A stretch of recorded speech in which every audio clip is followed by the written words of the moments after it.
Hi, I'm Melissa, and this is the Book Break. And today we're going to be talking to a contemporary romance author with a twist, Nicola Yoon. But before we do, let's watch a trailer for her book, Instructions for Dancing.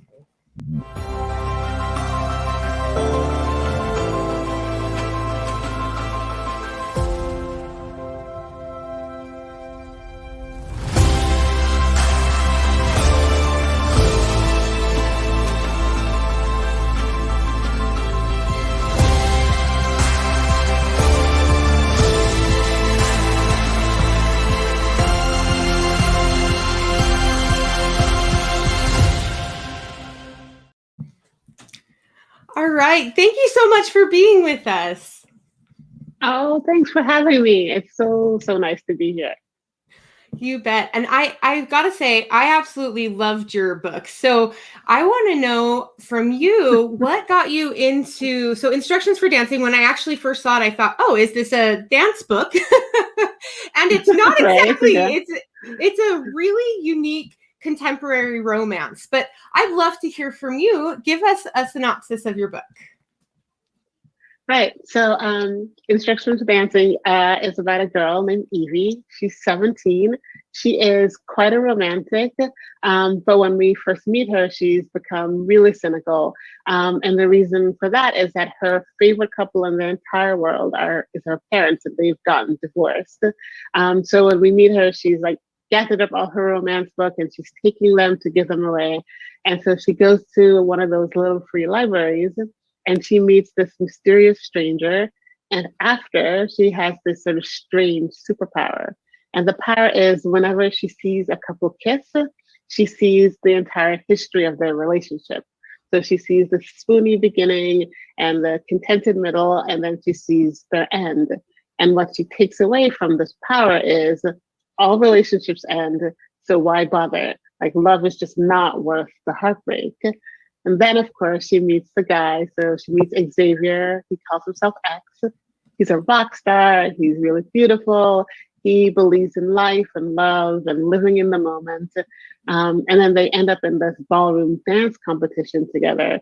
She's trying to resist falling in love with him because the superpower has taught her relationships end, and I don't want anything to do with it. Right. So that's the synopsis.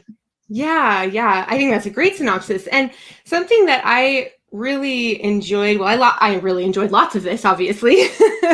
But Evie, I think, is one, she's a really lovable character. I think that was something just right off the bat is I felt like she's someone that a lot of us can relate to. And I think many of us have either gone through really difficult endings to a relationship, right, or know people that we love that have gone through that. And sometimes it's easy to be a cynic about that.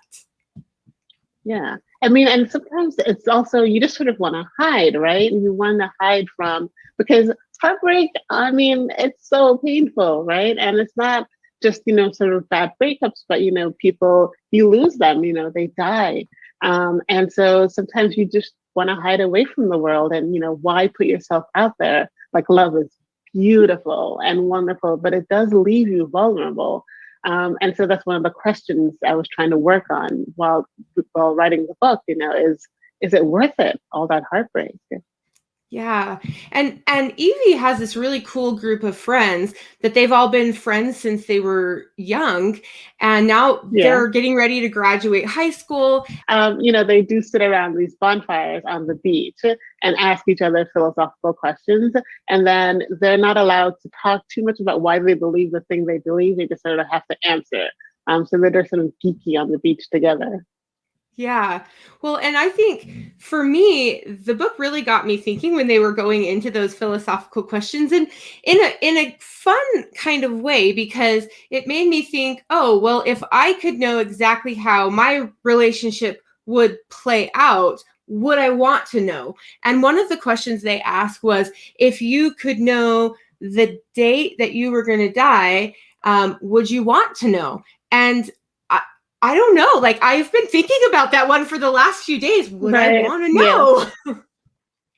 Well, I mean, it's interesting, right? Because on the one hand, maybe it would make you live life more fully, right? So like you know that there's a finite amount of time and your time's running out. And so maybe you're gonna pay attention and hold the people you love really close and really, really try to live in the moment. Or it could go the other way, right? So it could be just like it sort of paralyzes you and you don't know what to do because this date just sort of looms out there. I don't know. I think I don't want to know, but I want to try to live like I know the end is coming, which means I'm holding on tight and like really living life. It's like it's a delicate balance. Yeah, What and do you think? Do you want to I know? Do you agree. not want to know? I think I don't want to know. I mean, 2 days ago, I was like, oh, yeah, I would definitely want to know. But honestly, as I got to Yeah, the end of your book, I thought, you know what? Maybe I really don't want to you know. But think not, right? yeah. And I love the character X or Xavier. Like, he is also such a lovable character. And his philosophy was you live in the moment, live every day like you don't know how many you have left. And I thought, I agreed with that. It's important to live in the Yeah. moment and live in the present and love big and love hard and accept that things are going to happen, but enjoy the love that you have right now. Right. I mean, Xavier likes to say yes to everything. And I think one of the things, especially over the last year, that we've all found is life can change like that, right? I mean, with the pandemic, that everything was fine one day and then the next it wasn't. Everything had just changed. And, Yeah. we have to live with that uncertainty all the time. And so you have to try to, embrace the uncertainty, but also live within the moment. So like love your people.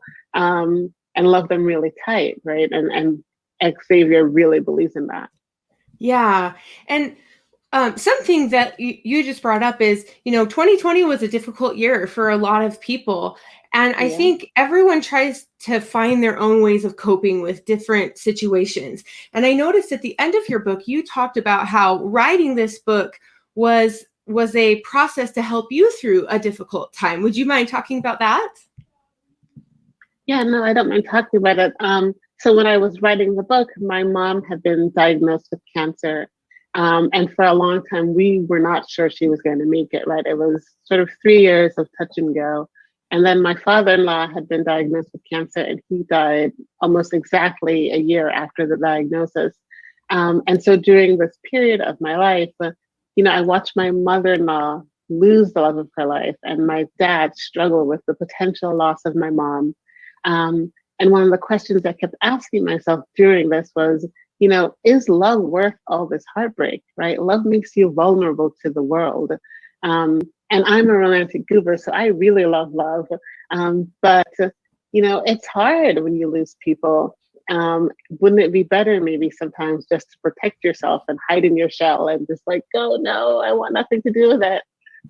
So the inspiration for the book really was that hard time that I've been having in my life. I basically just gave Evie all my problems. that's I think that's great that you were able to take that time and kind of work through it. And as the reader, I say that that was a really great thing to really work through with the character Evie.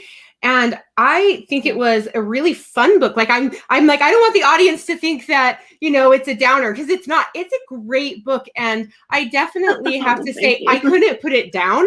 And I can't always say that with romance books. Romance books, I think, can either be really, really amazing or not. And this is definitely on the Right. amazing side.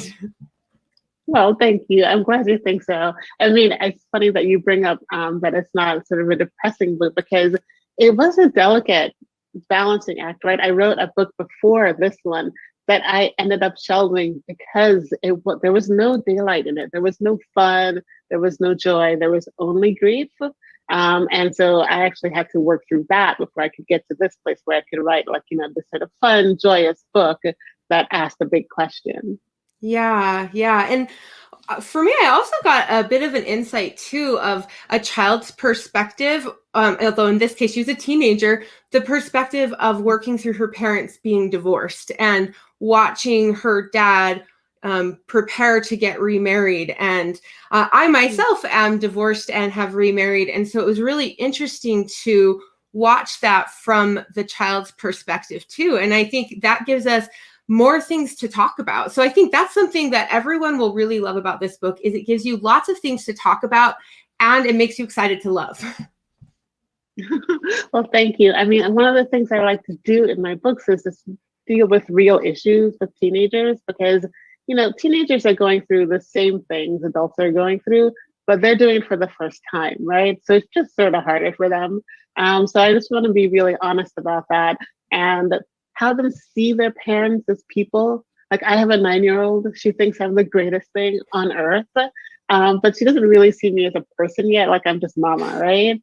Yep. And one day she's going to realize I'm flawed, right? And that I make mistakes.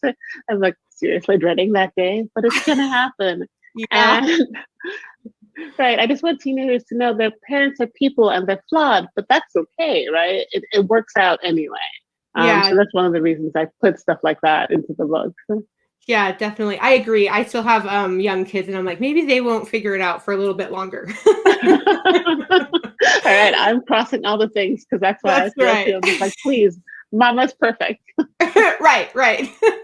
Well, thank you so much for being with us. And for our viewers, you can go to your website and you're also on social media, and we will also put that up as right now. So thank you so much. And thank you to our viewers. We'll see you next time on the Book Break.